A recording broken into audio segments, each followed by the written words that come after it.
के पुत्र हुए गुसाई श्री विठलनाथ जी। और श्री विठलनाथ जी की ही कृपा है हम आप सब लोगों पर कि हम अपने घरों में लड्डू गोपाल की सेवा कर रहे हैं। राग, भोग और श्रृंगार, इसकी प्रणाली प्रारंभ ही गुसाई श्री विठलनाथ जी ने की है। अभी विस्तार हम करेंगे उसका। आप चलो राग नहीं सुनाते ठाकुर जी को, भोग तो लगाते हो। ये भोग की परंपरा कहां से प्रारंभ हुई? गुसाई श्री विठलनाथ जी से। गुसाई जी के मन में आया, बोले भैया ठाकुर जी से संबंध है, ठाकुर जी कोई परमात्मा मान करके उनका भोग नहीं लगाते, ऐसा मत करो। ठाकुर जी अपने उनको भोग निवेदित किया करो। भोग की प्रणाली विठलनाथ जी ने शुरू की, श्रृंगार की प्रणाली विठलनाथ जी ने शुरू की, ठाकुर जी को राग सुनाने की प्रणाली श्री विठलनाथ जी ने शुरू की। और इन्हीं की कृपा से क्या हुआ? कलयुग में द्वापर भयो, इस भयंकर कलिकाल में द्वापर जैसा युग प्रकट हो गया। ऐसे श्री विठलनाथ जी का चरित्र आज हम लोग सुनेंगे। कौन है श्री विठलनाथ जी? वल्लभ सुत श्री यशोदा जी, हमारी यशोदा मैया ही कलयुग में श्रीमद वल्लभाचार्य जी के रूप में प्रकट हुई, जिन्होंने श्रीनाथ जी को प्रकट किया, हमारे गिरधर लाल जी को गिरिराज जी से प्रकट किया। तो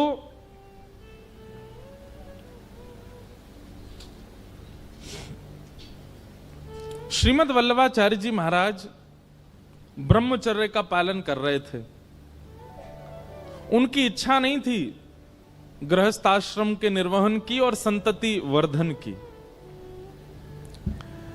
लेकिन आप तीर्थों में भ्रमण करते, ग्रंथों का लेखन कार्य करते और सब करते करते जब आप पंढरपुर पहुंचे महाराष्ट्र में, तो पंढरपुर में चंद्रभागा नदी है। चंद्रभागा नदी के तट पर श्रीमद वल्लभाचार्य जी बैठे थे और ध्यान कर रहे थे, नाम जप कर रहे थे। तभी उनके चित्त में साक्षात श्री पंढरीनाथ श्री विठल भगवान प्रकट हो गए। अब देखो कितने ध्यान से सुनना बात। भैया ने धीरे बोल रहे, ने धीरे कह लो। पंढरीनाथ भगवान चित्त में प्रकट हुए, प्रकट होकर के बोले, हे महाप्रभु जी, आप गृहस्थाश्रम में प्रवेश क्यों नहीं कर रहे हैं?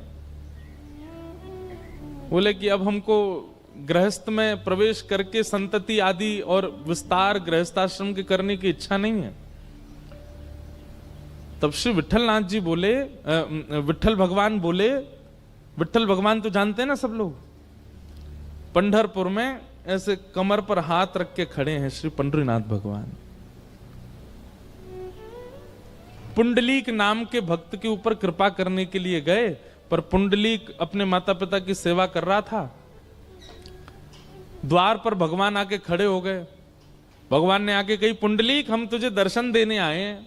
तो पुंडलीक बोला, आप दर्शन देने आए हो, मैंने तो बुलाया नहीं था आपको, क्यों आए हो? ठाकुर जी बोले, तुम्हारे माता पिता की तुम इतनी सेवा करते हो, उससे प्रसन्न होके हम आए हैं। पुंडलीक बोला, आपको प्रसन्न करने के लिए सेवा नहीं कर रहा था। रोने लगे पुंडलीक। ठाकुर जी बोले, रो क्यों रहे हो? बोले, मैं तो माता पिता को प्रसन्न करने के लिए सेवा कर रहा था, पर प्रसन्न आप हो गए। ठाकुर जी बोले, बड़ा विचित्र भक्त है, भगवान प्रसन्न हो गए, इसको उससे प्रसन्नता ही नहीं है। उसकी मातृपितृ भक्ति इतनी अद्भुत थी कि ठाकुर जी को भी नहीं भज रहा है। माता पिता ही सर्वस्व है उसके लिए।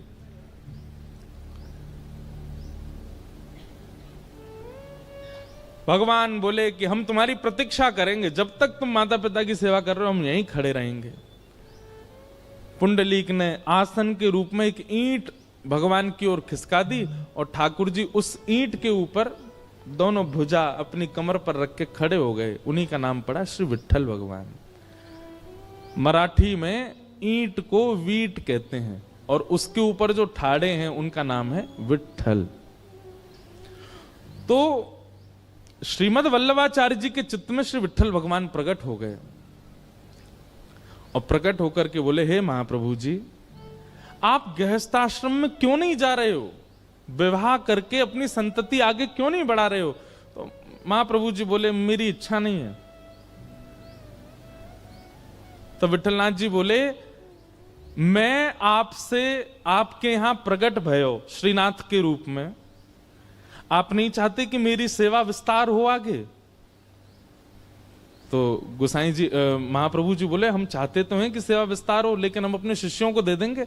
बोले शिष्य नहीं, हमको आपके ही कुल में जन्मे, आपके ही रक्त के बालकों से अपनी सेवा करानी है, आपके ही वंशजों से अपनी सेवा करानी है। इसलिए कृपा करके हमारी आज्ञा है कि आप गृहस्थ आश्रम में प्रवेश करो। लेकिन महाप्रभु जी तब भी इतने प्रसन्न नहीं थे। तब अंत में श्री विट्ठल भगवान ने आज्ञा की, अच्छा ठीक है, हम एक और बात कहते हैं। बोले क्या? आप गृहस्थाश्रम में प्रवेश करो, आपके पुत्र के रूप में मैं ही आऊंगा, मैं ही आपके यहां पुत्र रूप में प्रकट होऊंगा। ये बात सुनते ही महाप्रभु जी तो प्रसन्न हो गए, और प्रसन्न होकर के फिर उन्होंने गृहस्थाश्रम में प्रवेश किया। और महाप्रभु जी के 2 पुत्र हुए। एक पुत्र का नाम हुआ श्री गोपीनाथ जी, और दूसरे पुत्र का नाम हुआ गोसाई श्री विट्ठलनाथ जी। क्योंकि श्री विट्ठलनाथ जी जो थे वो स्वयं विट्ठल भगवान ही पुत्र बन के आए, इसलिए उनका नाम पड़ा गोसाई श्री विट्ठलनाथ। उन्हीं का चरित्र हम आज सुनेंगे, गोसाई श्री विट्ठलनाथ जी। श्रीनाथ जी प्रकट हुए, और प्रकट होकर के महाप्रभु जी ने उनको विराजमान कर दिया। लेकिन महाप्रभु जी केवल उनको धोती पहनाते और दूध का भोग लगाते, बस इतनी सेवा महाप्रभु जी ने की। लेकिन जब गोसाई श्री विट्ठलनाथ जी सेवा में आए, तब उन्होंने ठाकुर जी की सेवा का विस्तार किया, और राग, भोग, श्रृंगार, ये 3 प्रणाली प्रकट कर दी। बोले ठाकुर जी का श्रृंगार भी होगा, ठाकुर जी को राग भी सुनाया जाएगा, और ठाकुर जी को भोग भी निवेदित किया जाएगा। 4 शिष्य तो थे महाप्रभु श्री वल्लभाचार्य जी के, और 4 शिष्य कौन कौन थे? पहले सूरदास, दूसरे परमानंद दास, तीसरे कुंभन दास, और चौथे कृष्णदास। ये 4 अष्ट सखा है ना हमारे गोवर्धन में। उनमें से 4 शिष्य तो हुए महाप्रभु श्री वल्लभाचार्य जी के, और 4 शिष्य हुए गोसाई श्री विट्ठलनाथ जी के। कौन कौन? नंददास, गोविंद दास, छीत स्वामी, और चौथे हुए चतुर्भुज दास, जिन्होंने पद गाया, गोवर्धन वासी सांवरे तुम बिन रहो ना जाए। ये अष्ट सखा हुए ठाकुर जी के। गोसाई श्री विट्ठलनाथ जी प्रकट हुए, और बचपन से ही ठाकुर जी के प्रति आपका वात्सल्य भाव था। वात्सल्य भाव मतलब लाल, ठाकुर जी को लाला मानते थे अपना, और स्वयं मैया बन के सेवा करते थे। आज भी वल्लभ कुल में ऐसा नियम है कि जन्माष्टमी के दिन जो अर्चक है ना, जो ठाकुर जी की सेवा करते हैं, उनको चुनरी ओढ़नी पड़ती है सिर पे, और थोड़े बहुत आभूषण। ये हमको लाल जी की जन्मोत्सव पे हमारी मैया ने पहनाए हो। क्यों? बोले तुम लाला की सेवा करो, यशोदा हो तो यशोदा जैसो कछु तो भेष रखो। मेहंदी भी रचानी पड़ती है हाथों में। क्यों? यशोदा बन के ही ठाकुर जी की आरती करनी पड़ती, तभी वो आरती स्वीकार करते हैं। ये प्रणाली शुरू की श्रीमद श्री विट्ठलनाथ जी ने। तो आप ठाकुर जी को लाला मानते थे अपना, और लाला मान के सेवा करते थे।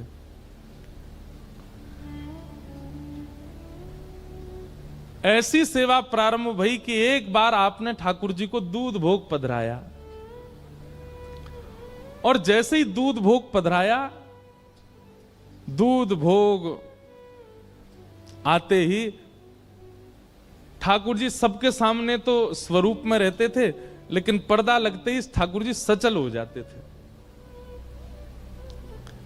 सबके सामने ठाकुर जी ऐसे खड़े रहते, लेकिन जैसे ही पर्दा लगता, सोई ठाकुर जी चलन लगते, बैठन लगते, उठन लगते, और तुरंत चल उठते बैठते नहीं, अपनी सैया से उतर के आते और गोसाई जी की गोद में बैठ जाते, और गोसाई जी की गोद में बैठ के कहते, अब मोए दूध को भोग लगाओ। तो गुसाई जी सोने की सुंदर पात्र से कटोरी में दूध भरते और दूध भर के लाला को देते, लो Lal G P low. Thakur ji फूंक मारते, फिर गुसाई जी फूंक मारते। ठाकुर जी जैसे ही पीते, पी के मुंह बना लियो ठाकुर जी ने। गुसाई जी बोले, जय जय कहा भे हो, आप मौकाई को बना रहे हो? अरे जा में इतनी मिश्री डाल दी है, मेरे सबरे होठ चिपक गए, बहुत मिश्री पड़ गई है, बहुत मीठा है गो है, मेरो मन नहीं कर रहा यार पीवे को। गुसाई जी विठलनाथ जी बोले, अच्छा तो आप सेज पे विराजो, मैं अभी आऊं। अब बाहर खड़े दर्शनार्थियों को लगता है भीतर भगवान है और उनके अर्चक हैं, पर पर्दा लगते ही भीतर तो लाला और मैया जैसी लीला हो गए। ठाकुर जी को फिर उठाते हैं, सेज पर खड़ा करते हैं, ठाकुर जी फिर ऐसे खड़े हो जाते हैं सबके लिए। और जैसे पर्दा खुले ठाकुर जी ऐसे सब कहें जय हो गोवर्धन नाथ की जय हो। अब गुसाई जी दौड़े दौड़े रसोई में जामे, दूसरा दूध तैयार करें और वहां में नेक नेक मिश्री डालें, ज्यादा मीठो नहीं करें। और दोबारा दूध भोग तैयार करके पात्र में धर के जैसे ही लामे, जैसे ही पर्दा करें, ठाकुर जी फिर सहज है जाएं और बोले मुझे जल्दी पवाओ, मुझे भूख लग रही है। गुसाई जी बैठ जाएं, अपनी गोद में इत्र लगावें, फिर ठाकुर जी आके बैठें, कटोरी में भर के लो लाला पियो। अभी तातो है, तातो मतलब गरम। ठाकुर जी कह रहे हैं अभी तातो है या ठंडो करो। फिर गुसाई जी उसमें फूंक मारते हैं, धीमे से ऐसे हाथ रख के, कहीं हमारे उच्छिष्ट नहीं हो जाए। फिर ठाकुर जी पीते हैं, फिर मुंह बना लें। गुसाई जी बोले जय जय अब कहा भयो? बोले अब तो जे खारो ही रहेगो, अब तो यम मिश्री ना है, अब ये मीठो ही ना लग रो मुंह को, अब ना पी रो। ऐसे नखरे करें ठाकुर जी गुसाई जी के साथ। गुसाई जी के देखो लाल जी ये नखरेबाजी मत करे करो, ये सत्य घटना है, भक्तमाल जी में वर्णन है। गुसाई जी कह रहे हैं ऐसे नखरे मत करे करो, कभी क्यों मिश्री ज्यादा है, कभी क्यों मिश्री कम है। दूध ना है पीनो तो ऐसी मना ना, पीनो तो है पर आनंद ना आ रहा, मुझे सुख ना मिल लो यहां में। गुसाई जी बोले रुको फिर ते कछु करूं। फिर ते उठा के खड़े किए, फिर यूं खड़े है गए, पर्दा खोल के गए मंदिर में जाके, रसोई घर में जाके। अब तीसरा दूध औटायो, वहां में मिश्री डारी ना, दूध औटा के दूध अलग लाए, मिश्री अलग लाए और ठाकुर जी के सन्मुख पधरा के बोले जे रही मिश्री जे रही दूध, अपने आप मिलाओ, जितनी चाहिए पी लो। ठाकुर जी के नेत्र सजल है गए। ठाकुर जी बोले मैं तो तुम्हारो लाला हूं, मुंह पे मिलानो आवे ही ना है, मुंह पतो ही ना है मिश्री कैसे डालें, मुंह पतो ही ना है या दूध को ठंडो कैसे करें।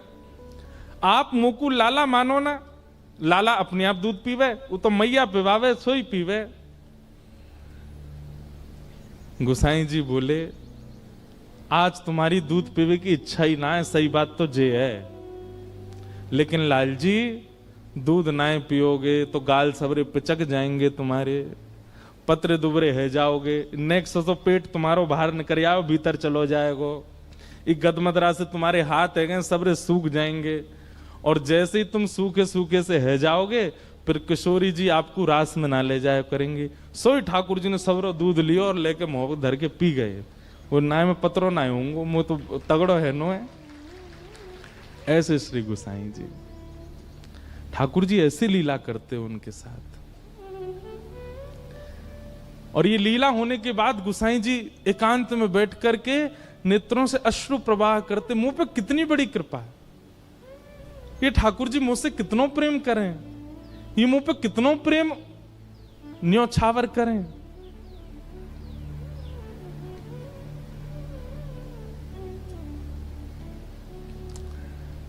एक दिन गुसाई जी ठाकुर जी जैसे विराजते हैं ना, तो जहां विराजते हैं वहां पीछे जैसे हमने मसनद लगाई है, ऐसे ही ठाकुर जी की कमर पे टेक के लिए गुसाई जी ने एक गद्दी बनवाई, और गद्दी बनवाई, यहां मसनद लगाई, यहां मसनद लगाई। ठाकुर जी बोले जे कहा कर रहे हो? गुसाई जी बोले जय जय आप पूरे दिन खड़े रहो, थकान है जाती होगी तो न कैसे पीछे टेक ले ले करो, और कभी कभी अवसर मिले करे तो बगल में मसनद है इन पर नेक पौड़ जाए करो। ठाकुर जी बोले मो या में सुख ना मिले, तो बोले कैसे सुख मिलेगा? बोले तुम लेटो नीचे। गुसाई जी लेट गए और ठाकुर जी ऊपर से पट उनके ऊपर कूद गए और कूद करके उनके पेट पे ही लिपट गए। बोले जे सबसे बढ़िया सेज है, मैं तो यहीं सोऊंगो, मैं तो यहीं बैठूंगो, मैं तो यहीं लेटूंगो। और गुसाई जी से कहें, गुसाई जी आप पीछे बैठो और आपके पेट जो नेक्स्ट जो पेट निकलो याते टेक लगा के बैठूंगा मैं। मोई ये गद्दी ना चाहिए, मोई मसनद ना चाहिए, मैं तो लाला हूं। लाला तो गोद में बैठे। इतना प्रेम ठाकुर जी करते थे। गीता में भगवान कहते हैं ये यथामाम प्रपद्यन्ते, जो मुझे जैसे भजेगा मैं उसको वैसे ही प्राप्त होता हूं। गुसाई जी लाला मानते थे तो ठाकुर जी लेश मात्र भी प्रकट नहीं होने देते थे कि वे परमात्मा है, वे लाला ही रहते थे। ऐसे गुसाई श्री विठलनाथ जी, उनकी सेवा।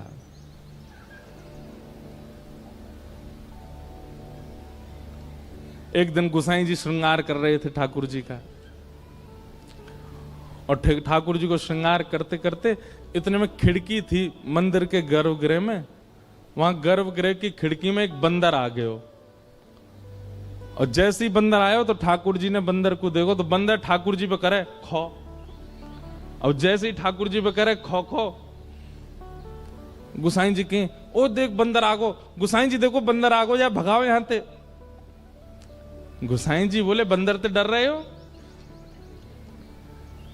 बोले मुझे डर लग रहा हो, देखो ये मुंह कहीं खा नहीं जाए जी, मेरे ये बंदर मुंह ना खावे को, मेरे बंटा भोग में जितना प्रसाद लगो सब इनको लेके भाग जाएगो, या को भगाओ यहां ते।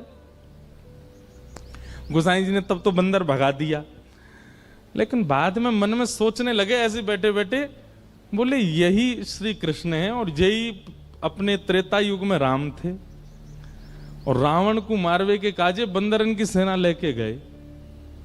जिन बंदरन ने राम रावण युद्ध में इतनो पराक्रम करके ठाकुर जी को विजयी करवायो, आज उन्हीं बंदरन ते इतनो डर रहे हैं।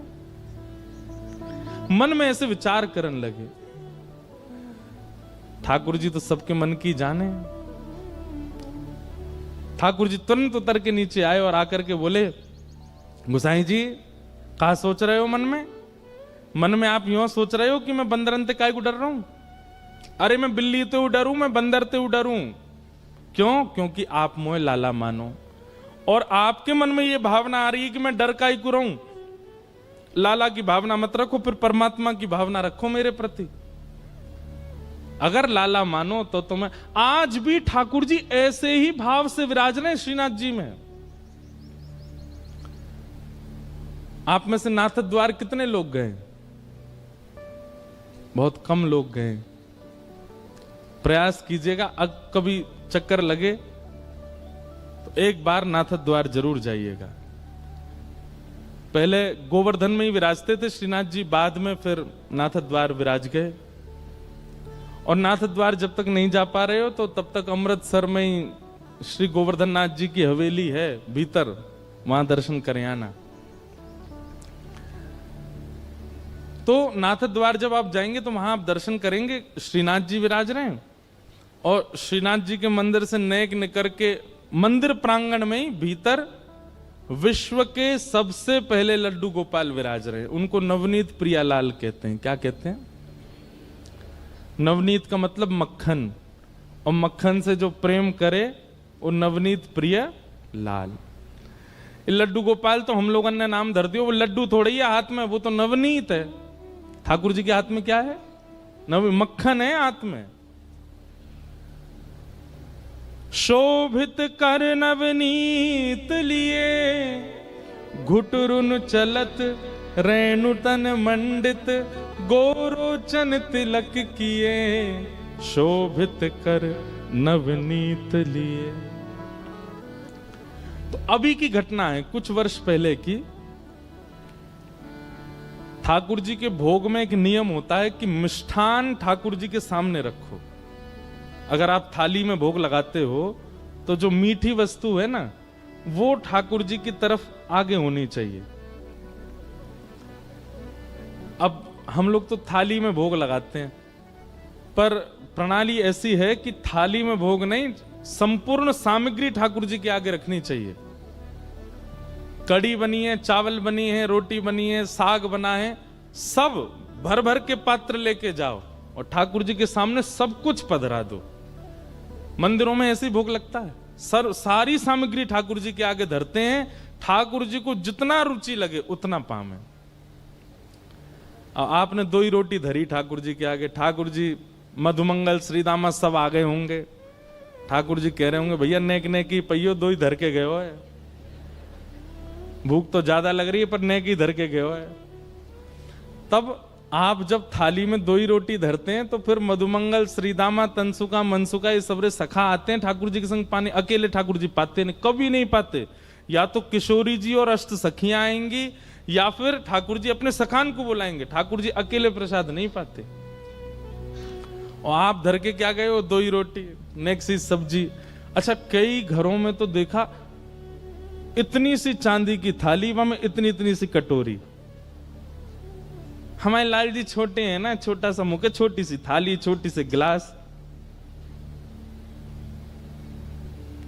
कहीं ठाकुर जी ने आपको छोटा सा मान लिया ना, रोते रहोगे फिर अन्य के काजे। ठाकुर जी को भूख नहीं लगती, लेकिन आपका भाव यदि लाला का है उनके प्रति, सबरी सामग्री धरो सामने और सब सामग्री धर के ठाकुर जी तो कहो, हे लाल जी सबरे सखान को बुला लो, किशोरी जी को बुला लो, नंदरानी यशोदा, नंद बाबा सबन को बुला लो, प्रेम से चकाचक पाओ। ऐसे भोग लगाओगे तो काउदना महाराज कोई सामग्री ऐसी लगेगी धरी तो पूरी लेकिन आधी बची है, कहां गई, खा गए ठाकुर जी, पाली हो। काउदना तो ऐसा अनुभव कराएंगे। तो ठाकुर जी के सन्मुख, जहां ठाकुर जी विराजने उनके सन्मुख मिष्ठान, मिष्ठान के बाद नमकीन, नमकीन के बाद साग, दाल, कढ़ी, चावल, रोटी, ऐसे भोग पधराना चाहिए ठाकुर जी के सन्मुख। तो नाथ द्वार में नवनीत प्रियालाल जी इतने से लड्डू गोपाल, छोटे से, तो उनके सामने भोग पधराया गया। लेकिन जल्दीबाजी में कहा कियो, मीठी सामग्री पीछे धर दई और कढ़ी बिल्कुल सामने धर दई। जहां नवनीत प्रिया जी विराजते हैं सिंहासन पर, बिल्कुल सामने कढ़ी धर दई। और नवनीत प्रिया जी का नियम है, बहुत आनंद वाली कथा है उनकी, वो मंदिर में भोग नहीं लगाते। छोटे से गोपाल जी हैं, अपने सिंहासन पर बैठे, सिंहासन सहित रसोई घर में जाते हैं और रसोई घर में चूल्हा के बगल में बैठ के पाते हैं। क्यों? भावना ऐसी है कि बोले गोपाल जी हैं, गोपाल जी कोई टेबल पे बैठ के, चौकी पे बैठ के थोड़ी पामे, वो तो यशोदा मैया के बगल में बैठे रहे, यशोदा मैया बनाती रहे, पवाती रहे, लाला ले लाला मैं रोटी बना रही हूं, बाबा का जी तू रोटी खातो रहने एक देर। यशोदा मैया चूल्हा पे प्रसाद बनावे और ठाकुर जी बैठे बैठे पामे। इस भाव से श्री ठाकुर जी रसोई घर में जाते हैं, वहीं प्रसाद भोग लगाते हैं। किसी की रसोई इतनी पवित्र हो तो वो ये लीला कर सकते हैं, इतना अवकाश है उनके पास कि वो घर में ही रहते हैं। तो ऐसी एक योजना बनाओ, ठाकुर जी को श्रृंगार मंदिर में, ठाकुर जी का बाल भोग मंदिर में, लेकिन राजभोग दोपहर का जो भोग होता है उसमें ऐसी सुंदर पूरे मार्ग पर गोबर को चौका लगाओ, ठाकुर जी को सिंहासन धीरे से उठाओ और रसोई घर में बढ़िया सुंदर गोबर के चौका लगा के वहीं विराजमान करो और वहीं ठाकुर जी के सामने प्रसादी बना करके फिर ठाकुर जी को पधराओ। सेवा तो बहुत विस्तार की है, लेकिन हम लोगों पर समय नहीं है। ऐसी सेवा अगर होने लग जाए ना गुसाई जी जैसी, तो इस कलयुग में आज भी ठाकुर जी बोलने लग जाएं, आज भी ठाकुर जी पाने लग जाएं। तो नवनीत प्रियालाल जी रसोई में गए, जल्दी जल्दी में सेवकों ने मिष्ठान तो पीछे धर दिया और कड़ी सामने पधरा दी। कच्छु रोटी ठाकुर जी के सामने बना करके सन्मुख पधरा दी और फिर सबरे जन प्रणाम करके फिर वहां से चले जाएं। अब अपने सखान को बुला लियो, लाल जी प्रेम से पाओ। और मंदिर वहां रसोई घर की किवाड़ बंद करके सब चले गए। थोड़ी देर बाद जैसे ही भीतर रसोई में प्रवेश किया तो क्या पाया, ठाकुर जी अपने सिंहासन पे है ही नहीं, सिंहासन पे लाल जी है ही नहीं। अब तुम्हारा झल्ला मच गया, ठाकुर जी कहां गए, नवनीत प्रियालाल कहां गए। सब जगह खोजो कहीं नहीं मिले। तब कोई वैष्णव ने आके कही, बोले भैया इस साग सब्जी में तो ना गिर गए कहीं छोटे से लालाएं? तो सबरी सामग्री पलट पलट के देखी, धीमे धीमे हाथ लगा के कि भाई लाल जी कहां? छोटे से गोपाल जी हैं। सबरी सामग्री उलट पलट करी, कहीं नहीं मिले। लेकिन जो सिंहासन के सन्मुख कढ़ी इतनी बड़े पात्र में धरी थी, जैसे ही वाकू पलटो सुबह में नवनीत प्रियालाल जी मिल गए। तो जितने वहां पर रसोईया थे और आचार्य जन थे, उनको लगी ओहो लाल जी को कढ़ी इतनी भाई खाई नहीं भाई मैं कूद गए। बताओ कढ़ी इतनी बढ़िया लगी कि वहां में नहा रहे हैं। और महाराज रसोईया ने कह दी, भैया आप सुनो, आगामी कछु दिना तक कढ़ी को ही भोग लगाओ ठाकुर जी को, इतनी कढ़ी बढ़िया लग रही ठाकुर जी को। अब तो हर दिन कढ़ी बन रही है ठाकुर जी को, कढ़ी और सामने कढ़ी को ही भोग लगा रहे हैं। 5-6 दिन बीत गए तो जो मुख्य मुखिया जी थे, मुख्य पुजारी, रात में जैसे सोए तो श्री छोटे से गोपाल जी रोते रोते उनके स्वप्न में आए। जय जय कहा भय हो, आप काई को रो रहे हो? लाल जी आप काई को रो रहे हो? छोटे से गोपाल जी बोले, 5 दिन है गए मुंह कड़ी पवाए जा रहे हो और कुछ बनाए ना रहे। तो गुसाई जी बोले, मुखिया जी बोले, जय जय वादना आप कूद गए कड़ी में, तो हमें लगी कड़ी बहुत बढ़िया लगे, हमारे कड़ी को भोग लगा रहे। ठाकुर जी बोले, अरे कड़ी बढ़िया लगे या हमारे ना कूदो, तो तुमने खीर दूर धर दई, मैं तो वह ले वे जा रहा, सो कड़ी बीच में आ गई भाई, मैं गिर गो, मैं तो खीर पावे जा रहा, कहा करूं इतनी बड़ी कुआ जैसी कड़ी वहां में गिर गो मैं तो। मुखिया जी के नेत्र सजल हो गए, रात्रि में ही ठाकुर जी को प्रणाम किया, जय जय क्षमा कर दो। ऐसी लीला ठाकुर जी। ये लीला का विस्तार किसने किया? श्री गोसाई विठलनाथ जी। थोड़ा विस्तार तो बंधुओं करो। आप पति के लिए समय निकालते हैं, बच्चों के लिए समय निकालते हैं, प्रेमियों के लिए समय निकालते हैं, ठाकुर जी के लिए भी समय निकालो। नेक विस्तार तो उत्सव को, सेवा को करो, तभी ठाकुर जी अनुभव कराएंगे अपना।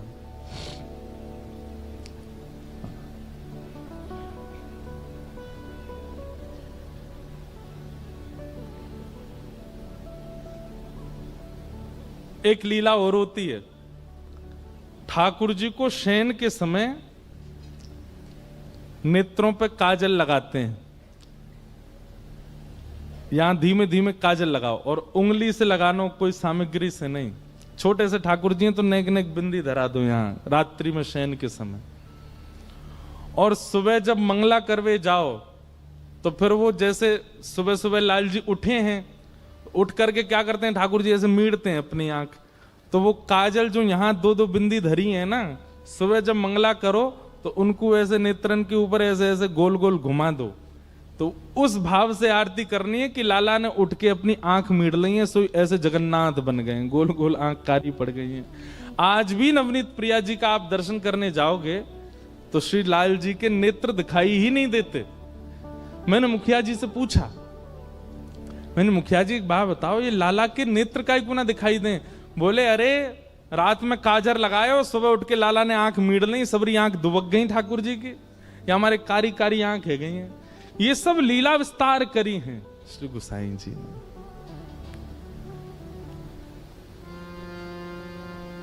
हम गावे, छोटो सो कन्हैया या के बड़े बड़े नैन, बड़े बड़े नैन, यमुना जी के पार जाके ठाड़ो मारे से।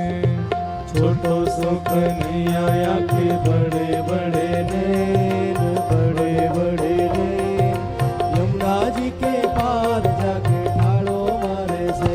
ओ छोटो सो कन्हैया या के बड़े बड़े नैन, बड़े बड़े नैन, यमुना जी के पार जाके ठाड़ो मारे से। ओ छोटो सो कन्हैया या के बड़े बड़े नैन, बड़े बड़े नैन, यमुना जी के पार जाके ठाड़ो मारे से। हाँ बजाए गयोरी, बजाए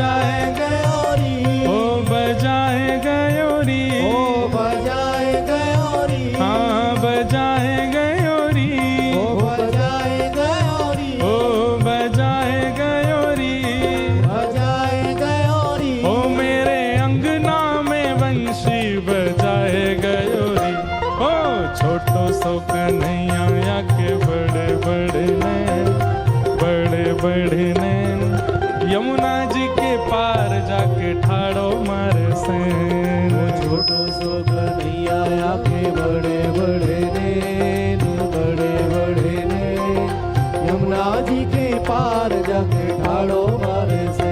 हाँ छोटो सो कन्हैया आके बड़े बड़े नैन, बड़े बड़े नैन, यमुना जी के पार जाके ठाड़ो मारे सैन। छोटो सो कन्हैया आके बड़े बड़े नैन, बड़े बड़े नैन, यमुना जी के पार जाके ठाड़ो मारे से। सैन कहते के ब्रजभाषा को शब्द है सैन। सैन को मतलब हो गए इनको मटकाना। ठाकुर जी अपनी भौं मटकाते हैं। छोटो सो कन्हैया या के बड़े बड़े ने, बड़े बड़े ने, यमुना जी के पार जाके ठाड़ो मारे से।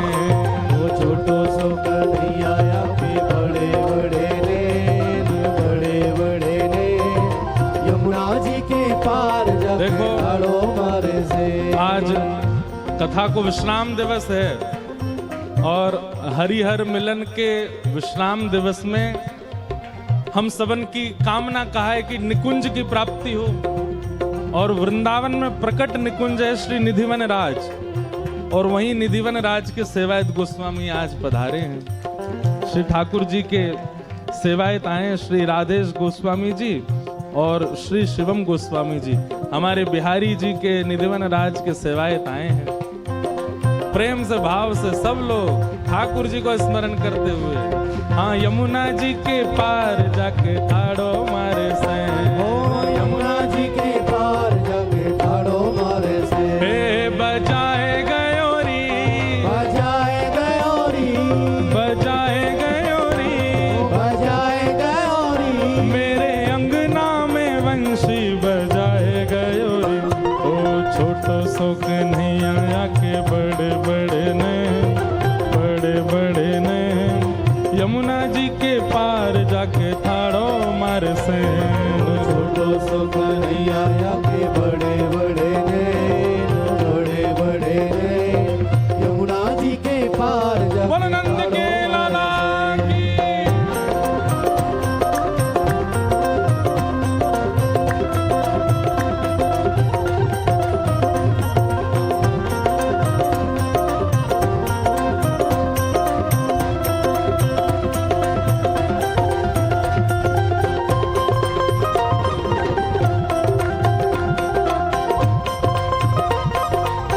बोलो वृंदावन बिहारी लाल की।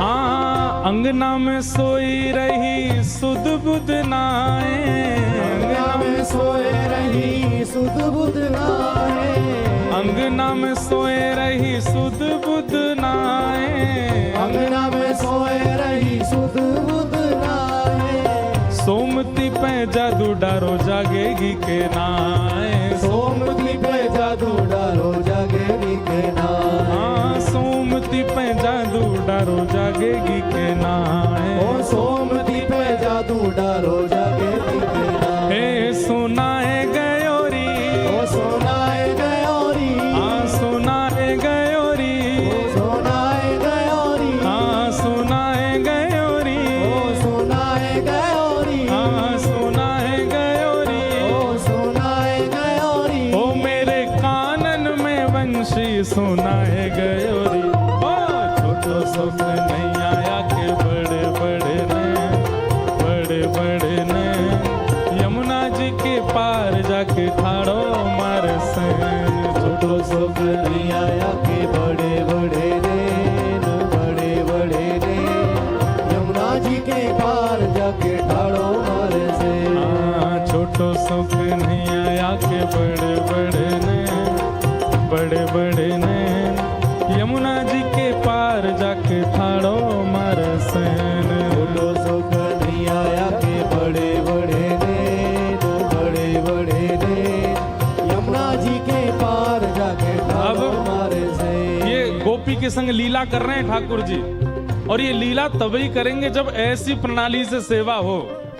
गोपी कहा कह रही है, यमुना के तट गई भरण को गागर, यमुना के तट गई भरण को गागर, यमुना के तट गई भरण को गागर, यमुना के तट गई भरण को गागर, पीछे ते आए गए नटवर नागर, पीछे ते आए गए नटवर नागर, हाँ पीछे ते आए गए नटवर नागर, पीछे ते आए गए नटवर नागर। बाकी की गोपी बोली, फिर कहा भयो तू यमुना जल भरवे गई, फिर कहा भयो? बोले पीछे ते आए के बोले, अरे गोपी तो मैं तो बड़ी बास आ रही है, तू नहावे धोवे नहाए। मैंने की अरे लाला मैं नहा के आई हूं। ना ना तू नहाई ना, रुक जा तो नहाऊं। और कहा करके गए, हाँ भिगोए गयोरी, ओ भिगोए गयोरी, हाँ भिगोए गयोरी, ओ भिगोए गयोरी, ओ भिगोए गयोरी, ओ भिगोए गयोरी, हाँ भिगोए गयोरी, भिगोए गयोरी, ओ मेरी सगरी चुनरिया भिगोए गयोरी। छोटो सो नहीं आया के बड़े बड़े ने, बड़े बड़े ने यमुना जी के पार जाके ठाड़ो मारे से। ओ छोटो सुख नहीं आया के बड़े बड़े ने, बड़े बड़े ने यमुना जी के श्री राधा रमण लाल की हो।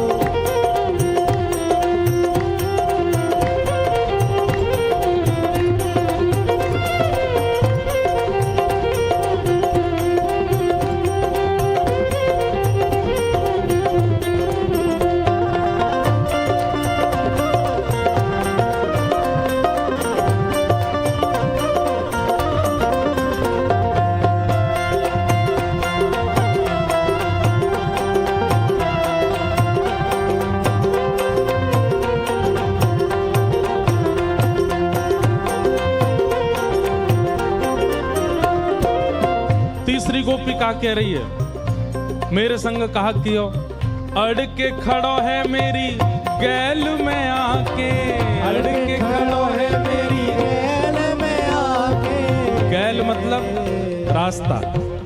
गोपी कह रही है कि मैं दही लेके बेकवे जा रही हूं, मेरे मार्ग में आके खड़ो है को। और का कह रहा है, दान दो। काय बात को दान? जे मार्ग हमारे नंद बाबा ने बनवायो, या मार्ग पर चल के तुम मथुरा जा रही हो, या को दान दो। अड़ के खड़ो है मेरी गैल में आके, अड़ के खड़ो है मेरी गैल में आके। हाँ अड़ के खड़ो है मेरी गैल में आके, अड़ के खड़ो है मेरी गैल में आके। मांगे दधी दान नहीं जान देवे आगे, मांगे दधी दान नहीं, जान देवे आगे। हाँ मांगे दधी दान नहीं जान देवे आगे, मांगे दधी दान नहीं जान देवे आगे। गोपी बोली तो तेने दान दियो बाकू? बोले दान दियो नहीं, छीन के ले गो मोते। खाए गयोरी, खाए गयोरी, हाँ खाए गयोरी, हाँ खाए गयोरी। अरे वो तो खाए गयोरी, वो तो खाए गयोरी, अरे वो तो खाए गयोरी, वो तो खाए गयोरी। हो मेरो लूट लूट माखन खाए गयोरी। हाँ छोटो सुख नहीं आया के बड़े बड़े ने, बड़े बड़े ने यमुना जी के पार जाके ठाड़ो मार से। छोटो सुख नहीं आया के बड़े बड़े ने, बड़े बड़े ने यमुना जी के पार जाके ठाड़ो मारे से। हो तो खाए गयोरी, वो तो खाए गयोरी, हाँ खाए गयोरी, हाँ खाए गयोरी। ओ मेरो लूट लूट माखन खाए गयोरी।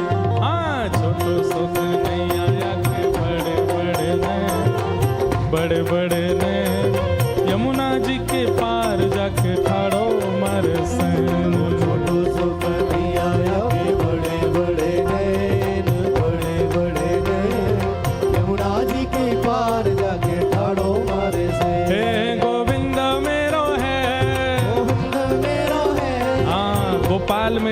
गानो है। गोविंद मेरो है, गोपाल मेरो है, हाँ गोविंद मेरो है, गोपाल मेरो है, हे गोविंद मेरो है, गोपाल मेरो है, हाँ गोविंद मेरो है, गोपाल मेरो है, हाँ गोविंद मेरो है, गोपाल मेरो है, हे गोविंद मेरो है, गोपाल मेरो है, ओ मेरो राधा रमण गिरधारी मेरो है, मेरो राधा रमण गिरधारी मेरो है, ओ प्यारो बाके बिहारी नंद लाल मेरो है, प्यारो बाके बिहारी नंद लाल मेरो है, हे गोविंद मेरो है, गोपाल मेरो है, हाँ गोविंद मेरो है, गोपाल मेरो है, हाँ गोविंद मेरो है, गोपाल मेरो है, ओ प्यारो कुंज बिहारी नंद लाल मेरो है, प्यारो कुंजी बिहारी नंद लाल मेरो है, हाँ प्यारो गिरिवर धारी गोपाल मेरो है, प्यारो गिरधरधारी गोपाल मेरो है, हे गोविंद मेरो है, गोपाल मेरो है, हाँ गोविंद मेरो है, गोपाल मेरो है, हाँ गोविंद मेरो है, गोपाल मेरो है, हाँ गोविंद मेरो है, गोपाल मेरो है, हे गोविंद मेरो है, गोपाल मेरो है, हाँ गोविंद मेरो है, गोपाल मेरो है, हे गोविंद मेरो है, गोपाल मेरो है, हाँ गोविंद मेरो है, गोपाल मेरो है, हे गोविंद मेरो है, गोपाल मेरो है, हाँ गोविंद मेरो है, गोपाल मेरो है, हाँ गोविंद मेरो है, गोपाल मेरो है, हाँ गोविंद मेरो है, गोपाल मेरो है, हाँ गोविंद मेरो है, गोपाल मेरो है, हे गोविंद मेरो है, गोपाल मेरो है, हे गोविंद मेरो है, गोपाल मेरो है, हाँ गोविंद मेरो है, गोपाल मेरो है, जय जय श्री राम, जय जय श्री राम, जय जय श्री राम।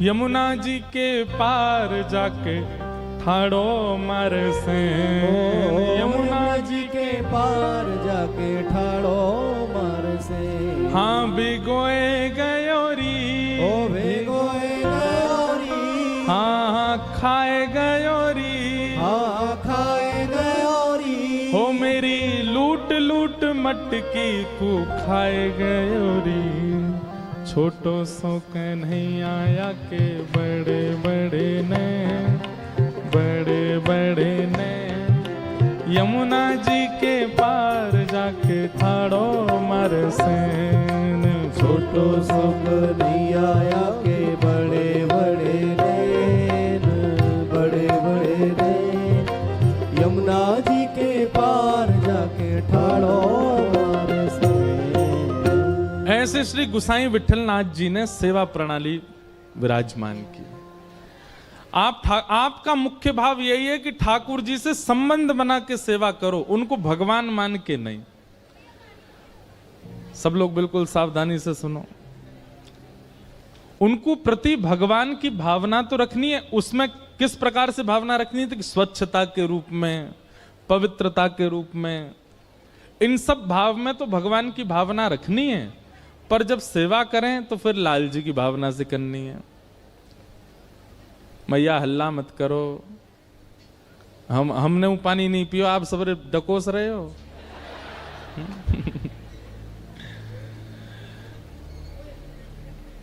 तो एक बार की एक अद्भुत लीला, हमारे भारत में एक रामायण के बहुत अच्छे वक्ता हुए श्री राजेश रामायणी जी महाराज, सशरीर तो अभी विराजमान नहीं है, पर उन्होंने इस लीला को एक बार सुनाया था।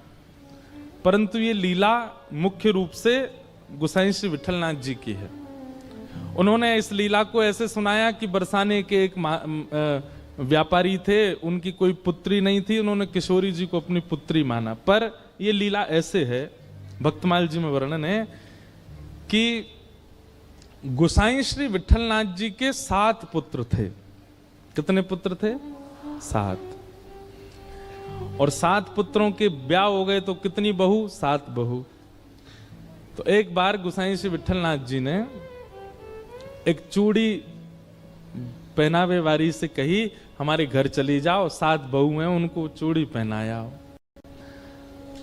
लेकिन गोसाई श्री विठलनाथ जी ठाकुर जी को भी तो अपना लाला मानते हैं।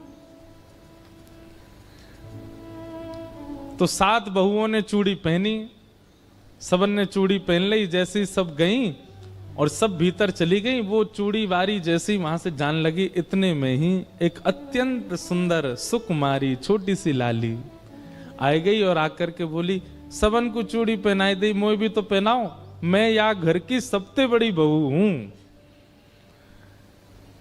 तो चूड़ी पहनाई वाली जोड़ते हंसी, बोले इतनी बड़ी बड़ी बहू तो चूड़ी पहन गई, नेक सी छोरी कह रही है मैं सबसे बड़ी बहू हूं। लेकिन उसकी रूप माधुरी को देख करके, उनके मुख की कांति को देख करके वो स्तब्ध रह गई। और वो मनहारिन बोली कि सही बताऊं लाली, तो मेरे चूड़ीन के सवरे भंडार में तुम्हारे हाथ में सुशोभित हो ऐसी कोई चूड़ी ना है। कभी कोई व्यापारी ऐसा कह नहीं सकता कि आप पर जचे ऐसी साड़ी मुझ पे नहीं, ऐसे वस्तु मुझ पे नहीं, ऐसे कपड़े मुझ पे नहीं। कोई व्यापारी कहता है ऐसा? व्यापारी का स्वभाव क्या होता है? अरे ये पहन के निकलोगे महाराज सब आपको ही देखेंगे, लो पहनो। व्यापारी तो अपनी चीज बेचना चाहता है। परंतु उन नेक सी लाली को देख करके वो मनहारन कह रही है, नेत्रों में आंसू भराए, वो लाली तेरो स्वरूप इतना सुंदर है, तेरे हाथ इतने सुंदर है, तेरो मुखमंडल इतना सुंदर है, मैं तो हस्तकमल देख करके न्यौछावर रह गई हूं। वास्तव में तो मेरे पास तो पहनावे वाली कोई चूड़ी है ही ना है। तो सामने बैठी नेक सी लाली को मुख उतर गए। सबरी बहुवन ने चूड़ी पहन ली, मैं घर की सबसे बड़ी बहू, मैं बिना चूड़ी के कैसे रहूं? तो मनहारन बोली, लाली तू दुखी मत हो, एक काम कर, जेल तो इनमें तो जो अच्छी लग रही हो तो खुद ही चुन ले। और नन्ही सी किशोरी जी अपने हाथन से चूड़ी निकाल रही हैं और निकाल के स्वयं नहीं पहननी, वाकू दे रही हैं, लो पहनाओ। और वा के हाथ से सुंदर चूड़ी पहन करके और छमछम करती लाली चली गई। गुसाई जी ने कही, सबरो धन ले जाइयो मोते जितनी चूड़ी पहनावे। मनहारन गई और जाके बोली, महाराज पैसा दो। बोले 7 बहुवन के 2-2 हाथ, 14 हाथन में चूड़ी पहनाई, वा के हिसाब से बता दे। बोले 14 नहीं 16। बोले 16 कैसे? बोले 8 बहुवन को चूड़ी पहनाई, 7 तो बड़ी वरिष्ठ सी हट्टी तगड़ी, एक नेक सी और ही छोटी सी, वाकू भी चूड़ी पहनाई है। गोसाई श्री विठलनाथ जी बोले, झूठ बोल रही है, अरे तो पैसा चाहिए मुझे ज्यादा ले ले, तो मेरे घर में तो 7 ही बहू हैं, 8वीं बहू कौन सी आ गई? अरे ना है, ऐसी छोटी सी, और पता कहा कह रही मैं घर की सबसे बड़ी बहू हूं। वहां को तो मुख देख करके, और उनको तो मैंने चुन के पहनाई, पर वो तो खुद ही चुन के पहन के गई है। और वहां को तो मैं दोगुना पैसा लूंगी आपसे। भैया हल्ला मत करो, सब लोग ध्यान से। गुसाई जी बोले, तू झूठ बोल रही है, ऐसा है ही ना है। गुसाई जी बोले, रुक जा, मैं घर जाऊंगा, पहले सबरी बहुवन से बात करूंगा, फिर दूंगा तो पैसा। और गुसाई जी ने घर जाके, अरे कौन कौन सी ने चूड़ी पहनी? सबरी बहू आ गई, हमने पहनी। बोले वो मनहारन कह रही 8वीं पहन के गई है। 8वीं कौन है? हम 7 ही हैं घर में। गुसाई जी बोले, वही तो मैं कह रहा हूं, आप ठाकुर जी का जैसे शयन कराने के लिए गए और ठाकुर जी को शयन करा करके जैसे स्वयं शयन में गए, किशोरी जी रोती रोती आ गए। बोले गुसाई जी, आप 7 पुत्रन को अपनो मानो, 7 बहुवन को अपनो मानो, और तो और आप लाल जी को अपनो भी पुत्र मानो, पर मुंह को अपनो बहू ना मानो। गुसाई जी बोले, अरे श्री जी ऐसा क्या कह रही हो? बोले आप ठाकुर जी के प्रति का भाव रखो? बोले वो मेरे लाला हैं। तो बोले वो तुम्हारे लाला हैं तो मैं तुम्हारी बहू ना भाई? बोले नहीं नहीं श्री जी, आप तो मेरी बहू हैं। तो बोले फिर आज जब मनहारन सबरी बहुवन को चूड़ी पहना, मैंने पहन ली, तो तुमने वह को पैसा ही ना दियो। गुसाई जी के नेत्र सजल हो गए, तुरंत रोने लगे। बोले अरे श्री जी, मुझसे अपराध बन गए हो, मुझसे बहुत बड़ी भूल है गई, चूक है गई। श्री जी बात ऐसी है, मैं लाला को छोटो मानू ना, तो मेरे मन में ऐसा भाव है अभी नेक्स्ट सो लाला या को ब्याह भयो नहीं, परंतु आप और ठाकुर जी छोटे बड़े नहीं, आप तो नित्य संग रहो, आप तो हमेशा संग रहो, आपकी कोई आयु थोड़ी है कि या आयु में ब्याह होगा, आप तो नित्य संग रहो। मेरे दिमाग से बात न कर गई, मुझे क्षमा कर दो श्री जी। ऐसे है ये लीला। वो गुसाई श्री विठलनाथ जी के साथ में ये लीला हुई थी। किशोरी जी इनकी पुत्र वधू के रूप में मनहारन से चूड़ी पहनवे आई। सोचिए, केवल ठाकुर जी के प्रति एक संबंध क्या बना लिया, तो किशोरी जी ने भी संबंध बना लियो और सब सखान ने भी गुसाई जी से संबंध बना लियो। सबने गुसाई जी को अपना कुछ ना कुछ मान लिया। ठाकुर जी के जो जो जो लगते हैं उन सबके भी गुसाई जी संबंधी हो गए। और उनकी तो छोड़ो, किशोरी जी ने मान लिया। ऐसे गुसाई श्री विठलनाथ जी। अच्छा, गुसाई जी का एक नियम था, वो नित्य दीक्षा देते थे। उनका दीक्षा देने के पीछे अभिप्राय ये नहीं था कि मैं शिष्य बनाऊं। भाव ऐसी थी कि गुसाई श्री विठलनाथ जी जैसे ही गुरु मंत्र देते थे, जिसको गुरु मंत्र मिलता था, गुरु मंत्र मिलते ही उसके नेत्र बंद हो जाते और उसको ठाकुर जी के प्रत्यक्ष दर्शन होने लगते थे। तो उनकी भावना ऐसी थी कि मैं नित्य एक वैष्णव को तो ठाकुर जी के चरणों से जोड़ूं, उसके बाद ही जलपान करते थे, कुछ खाते थे। इसके पीछे उनकी भावना ऐसी नहीं थी बहुत चेला बनाने हमको, नित्य ब्रह्म संबंध करते थे। इसलिए गुसाई श्री विठलनाथ जी के बहुत शिष्य हैं। रत्नावती जी का चरित्र हम सुन रहे थे, वो भी गुसाई जी की शिष्या थी। और अब ऐसे स्मृति में आ नहीं रहे नाम, लगभग गुसाई जी के, रसखान गुसाई जी के शिष्य, गुसाई विठलनाथ जी के शिष्य। और ताज बेगम, ताज बेगम का चरित्र हमने एक दो बार कहा है। आज किसी ने मुझे लिख के भी दिया, एक महाराज उनका पद गा दीजिएगा ताज बेगम का। अकबर की पत्नी थी ताज बेगम। उसने जब से ठाकुर जी को देखा, वो तो ऐसी बीमार पड़ने लगी कि सब वैद्यों ने आकर के उसका उपचार किया, लेकिन वो ठीक नहीं हुई। तब अंत में अकबर ने कहा, बेगम आपको ऐसा कौन सा रोग हुआ, किसी वैद्य से आप ठीक नहीं हो रही हो? बोले आप समझोगे नहीं। बोले नहीं नहीं बताओ। बोले कृष्ण प्रेम का रोग है और इसका उपचार केवल कृष्ण दर्शन है और कुछ नहीं। मैं आपसे प्रार्थना करना चाहती हूं कि आप मुझे दिल्ली से मुक्त करके आगरा में छोड़ दें, वहां से वृंदावन पास है, मैं नित्य हुआया करूंगी। अच्छा, एक और बात, अकबर जो था ना, ये भी गुसाई श्री विठलनाथ जी और स्वामी श्री हरदास जी इनको बहुत मानता था। प्रसंग आता है कि अकबर का जो, जहां वो नमाज पढ़ता था, जो उसका पूजा घर था, वहां 5 चित्र लगा रखे थे उसने। उसमें एक स्वामी श्री हरदास जी का जो चित्र मिलता है ना, हाथ में वीणा लेकर के, एक तारा लेकर के, और जो बैठे, वो चित्र अकबर ने ही बनवाया था। क्योंकि अकबर के मन में हमारे स्वामी श्री हरदास जी को देख करके ऐसा वैराग्य आया, वो सब छोड़ करके निधिवन राज में ही रहना चाहता था, स्वामी जी की सेवा में। स्वामी जी बोले, जे अगर यहाँ रहेगो तो या के चक्कर में दुनिया भर के सबरे लोग यहाँ आएंगे, पूरे वृंदावन को रूप बिगाड़ देंगे। तो स्वामी जी ने उसको आज्ञा की, भैया सुनो, तुम वृंदावन में मत रहो, तुम तो दिल्ली रहो, तुम तो राज शासन ही करो। तो वो बोला, स्वामी जी मैं आपके रूप को देखे बिना रह नहीं सकता। तब किसी ने कही, बोले देखो आप पे तो बड़े बड़े चित्रकार हैं, स्वामी जी का एक चित्र बनवा लो, अपने पास रखना।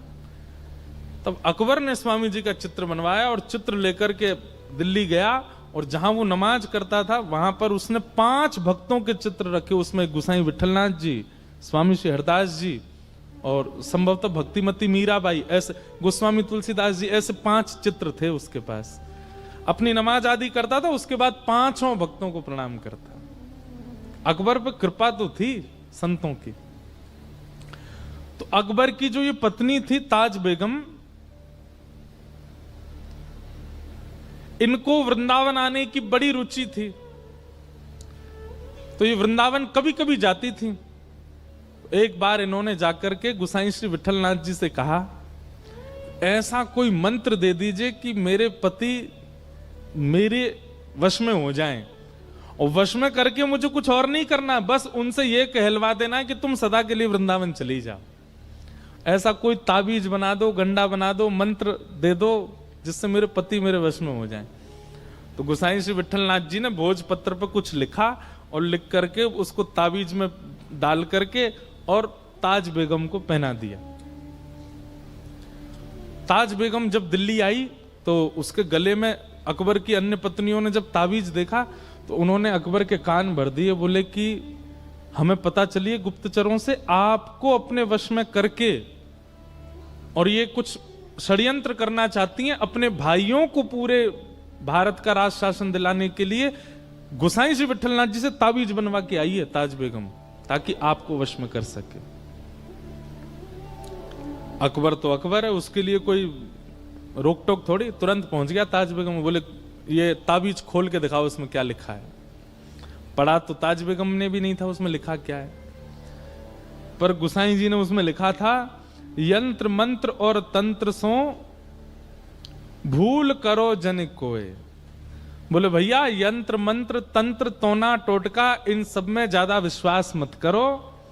तो और अगली पंक्ति क्या लिखी थी, पति कहे सोई कीजिए, पति जो कहे वो करिए, वह आप ही वश होए। गोसाई जी ने लिखा था तंत्र मंत्र पर विश्वास मत करो, पति की बस आज्ञा मानो, पति की आज्ञा मानने लग जाओगे वो अपने आप ही आपका हो जाएगा। इस बात को पढ़ करके अकबर को इतना अच्छा लगा, बोले देखिए इन्होंने कितनी अच्छी बात लिखी, तंत्र मंत्र पर भरोसा मत करो, पति की आज्ञा मानो, पति जो कहे उससे अपने आप ही पति आपका हो जाएगा। तुरंत ताज बेगम को लेकर के वृंदावन गया और गोसाई श्री विठलनाथ जी को जाकर के उसने प्रणाम किया। उसने कहा महाराज मैं कुछ देना चाहता हूं।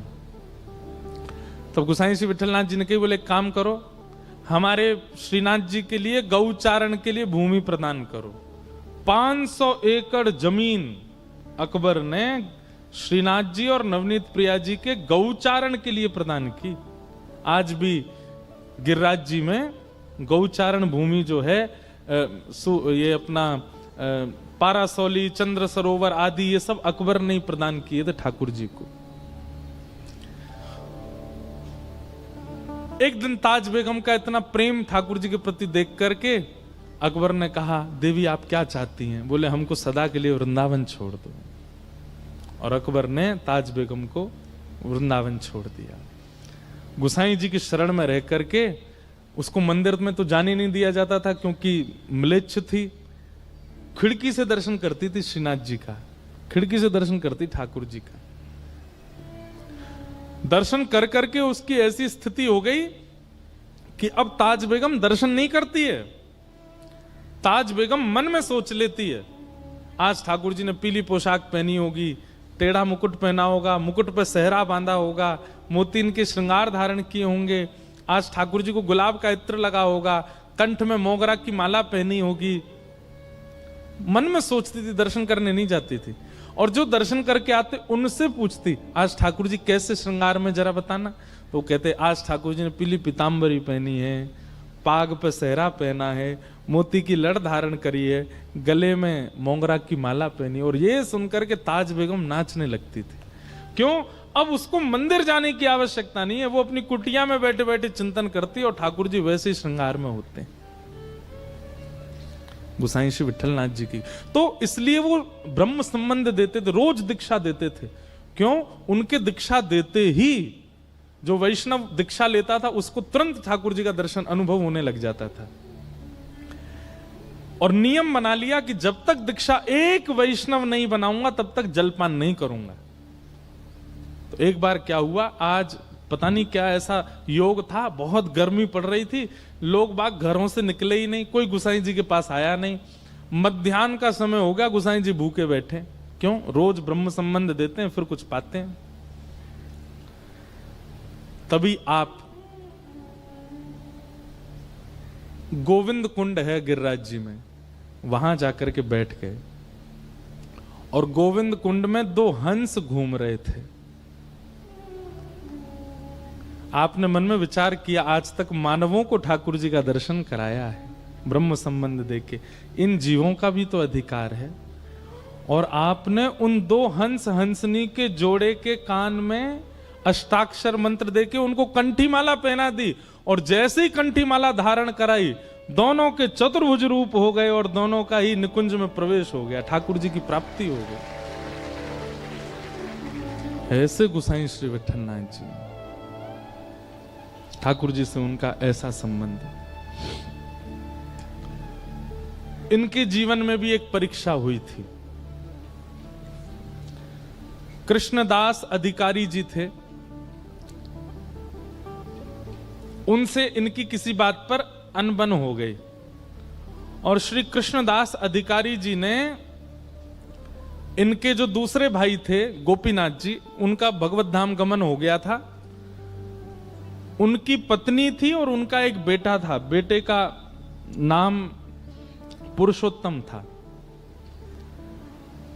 इन्होंने पूरे गोवर्धन के वैष्णवों को इकट्ठा किया और इकट्ठा करके कहा, भैया देखो, महाप्रभु जी के दूसरे पुत्र श्री गोपीनाथ जी, जो कि भगवत धाम गमन हो गया, उन पर थोड़ी दया आनी चाहिए कि नहीं? ये पूरी सेवा श्रीनाथ जी की गोसाई जी करते हैं, उनका बेटा बेचारा वो सेवा में नहीं जा पाता है, आप सब लोगों को आवाज उठानी चाहिए, और गोपीनाथ जी की पत्नी और उनके बेटे को ठाकुर जी की सेवा का अधिकार मिलना चाहिए। तो कई लोगों ने इस बात का समर्थन किया, और समर्थन के भाव से गोसाई श्री विठलनाथ जी को ठाकुर जी से कुछ समय के लिए दूर कर दिया। गोपीनाथ जी के पुत्र श्री पुरुषोत्तम जी सेवा करने लगे श्रीनाथ जी की।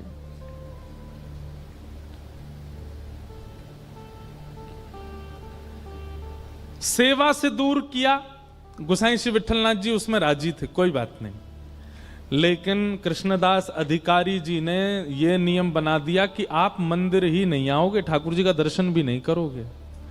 अच्छा, ये सब लीला श्रीनाथ जी ने ही प्रकट की थी। हमने एक बात कही ना, ठाकुर जी सीधो सीधो तो कछु चलन देंगे ही नहीं, कछु ना कछु परीक्षा तो सबकी कराते ही कराते हैं। ठाकुर जी पूरे विश्व को बताना चाहते हैं कि गोसाई जी का प्रेम कैसा है, इसलिए वियोग का ये एक नाट्य किया गया, और कृष्णदास जी ने ठाकुर जी से गोसाई श्री विठलनाथ जी को दूर कर दिया। गोसाई श्री विठलनाथ जी गोवर्धन से थोड़ी दूर पारासौली में रहने लगे, और आप नित्य अपनी कुटिया से निकल के आते और श्री गिरिराज पर्वत पर श्रीनाथ जी की जो ध्वजा थी उसी का ही दर्शन करते, और दर्शन करके विरह व्याकुल होकर के वहीं बैठे रहते। बहुत सुंदर लीला है, ध्यान से सुनना। किते दिन वे जुगे बिन देखे, किते दिन वे जुगे बिन देखे, किते दिन वे जुगे बिन देखे, किते दिन वे जुगे बिन देखे। श्री कुम्मनदास जी का ये पद है। कुम्मनदास जी गाते हैं कब? जब ठाकुर जी को देखे बगैर 5 मिनट निकले थे बस, गुरुदेव की आज्ञा से ठाकुर जी से थोड़ा दूर जाना पड़ा कुम्मनदास जी को, केवल 5 मिनट निकले थे ठाकुर जी को देखे बगैर, और श्री कुम्मनदास जी इस पद को गाने लगे। किते दिन वे जुगे बिन देखे, किते दिन वे जुगे। हम लोगों को महीना महीना निकल जाता ठाकुर जी को देखे बगैर, हम रह लेते हैं, लेकिन कुम्मनदास जी को 5 मिनट दूर किया गया ठाकुर जी से, और कुम्मनदास जी रोते रोते गाने लगे, कितने दिन हो गए ठाकुर जी को देखे बगैर। किनको देखे बगैर? तरुण किशोर रसिक नंद नंदन, तरुण किशोर रसिक नंदन कछुक उठत मुख रेखे, कछुक उठत मुख रेखे। इस भाव को अगर आप समझ जाओ तो आप शहंशाह हो। हम बात कह रहे हैं, इस भाव को अगर आप समझ जाओ तो आप शहंशाह हो। क्या? कछुक उठत मुख रेखे। बोले कैसे हैं ठाकुर जी? बोले तरुण किशोर, युवा हैं, छोटे से 7-8 वर्ष के हैं ठाकुर जी, तरुण किशोर, रसिक नंद नंदन। नंद नंदन कैसे हैं? बोले तरुण किशोर हैं। कछुक उठत मुख रेखे। 8-9 वर्ष का बालक जो होता है उसके दाढ़ी मूछ नहीं आती, पर अगर आप उसको बहुत पास से देखेंगे ना तो स्वर्ण कलर, जैसे स्वर्ण का रंग होता है ना, उस रंग के कुछ उसके थोड़े केश निकल आते हैं मुखमंडल पर, वो दिखाई नहीं देते। कोई बहुत प्रकाश करके देखो, तिरछी आड़ी लाइट करके देखो, तब जाकर के वो थोड़े वो केश के अंग दिखाई देते हैं।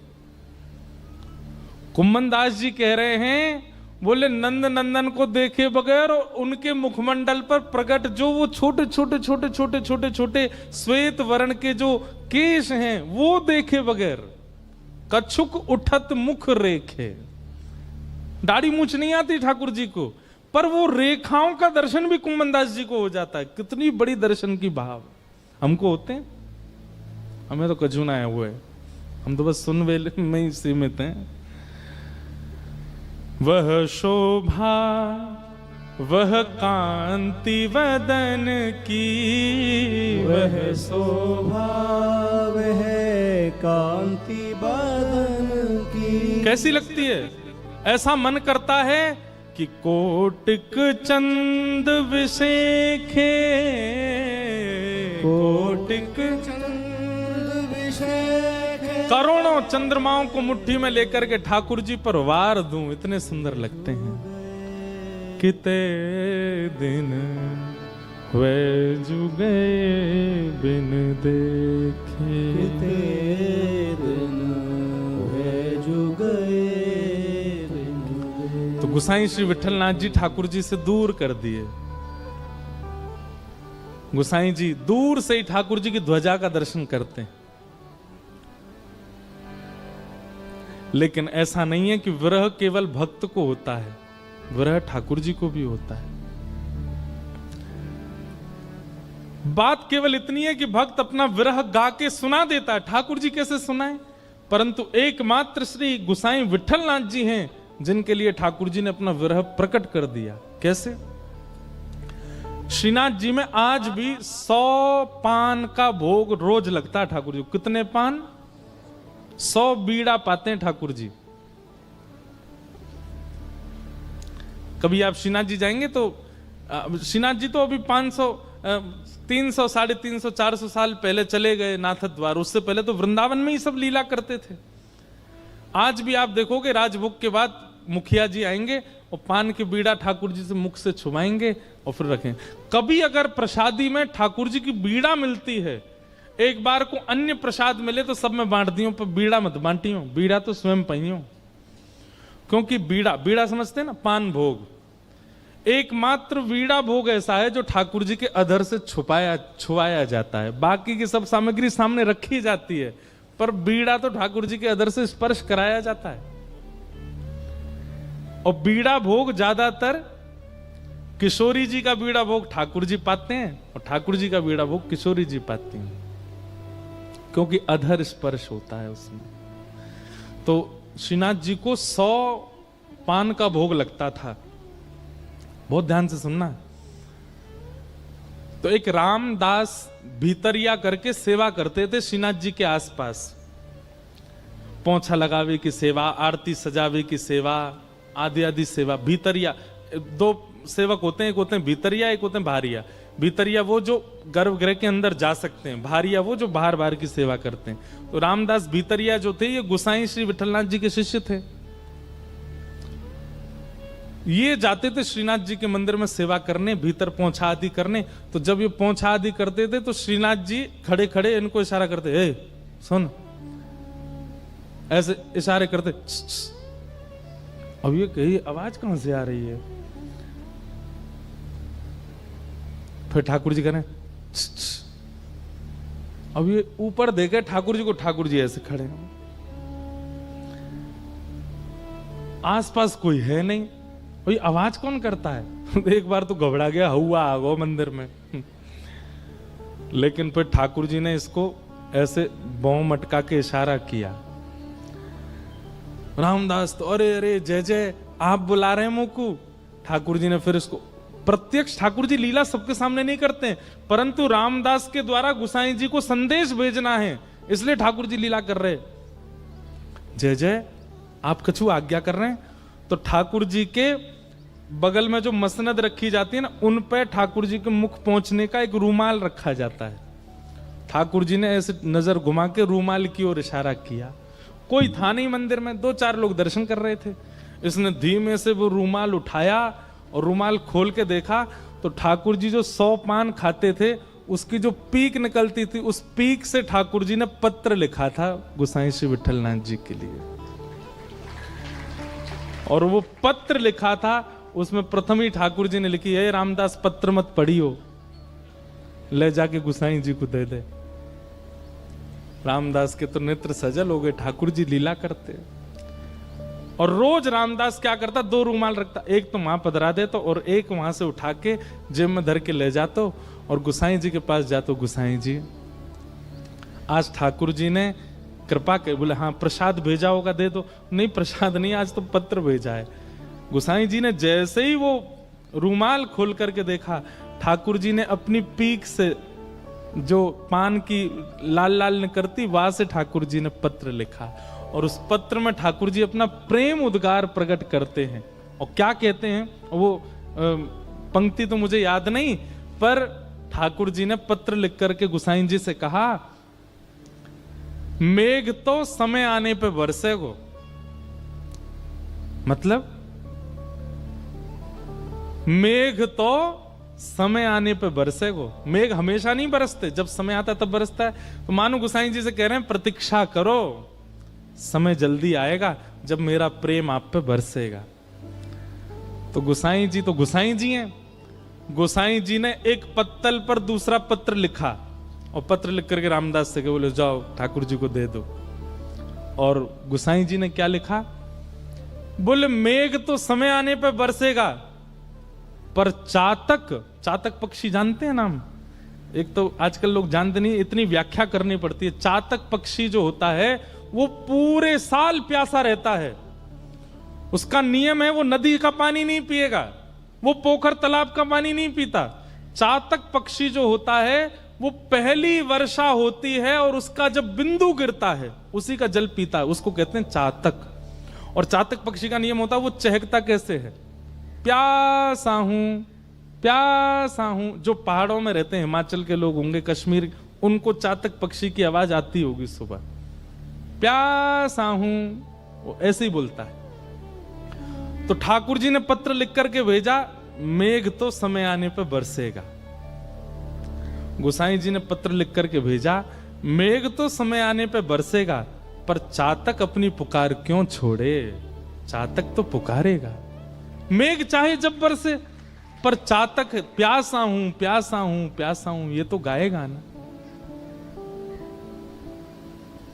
श्याम घन कब बरसे गो आए, श्याम घन कब बरसे गो। हमारे भारत में